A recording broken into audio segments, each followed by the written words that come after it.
For this year's 7th annual art issue, we invited 4 leading contemporary artists to create a work using the actress Jessica Chastain as their subject. Chastain, the star of Catherine Bigelow's new film Zero Dark 30, was really game to collaborate and to become a kind of human canvas. As you can see in the images they created for our January issue, each artist came up with a different idea about their subject. The British painter Chantal Jaffe saw Chastain as a figure from a painting by Gustav Klimt or Edvard Munch. She thought there was something old-fashioned and romantic in Chastain's raw-boned face, and she wanted to photograph her in a bedroom decorated with rich fabrics, to catch her in a reflective, intimate moment. Since Jaffe's afraid to fly, she decided that she would direct the shoot from her London studio via Skype, something she'd actually never done before. Painted not only from the Polaroids and images that Max Viducal shot that day, but also from her own observations of Chastain. I think you can see in American artist Mickalene Thomas's works for our art issue that Chastain is clearly not herself.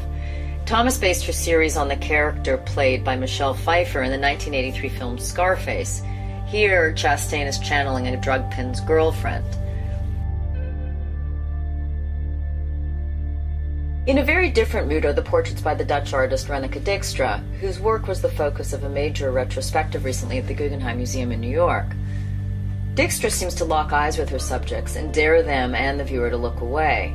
She's really a master at capturing psychological nuance, and she's best known for photographing people at a point of change, adolescents on the beach.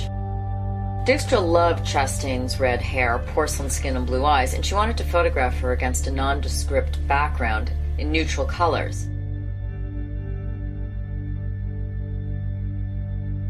George Condo loved the idea of featuring Chastain as a character in his painting, not as the subject of it. Condo is best known for his fiercely wacky portraits, but here he wanted to bring together in one painting the seemingly opposing worlds of portraiture and abstract expressionism.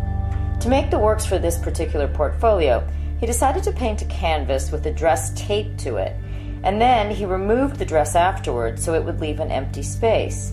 When Jessica put on the dress and stood in front of the blank space on the canvas, it would appear as if she was part of the painting and happened to be coming off of it. So it would look really as if she were breaking free.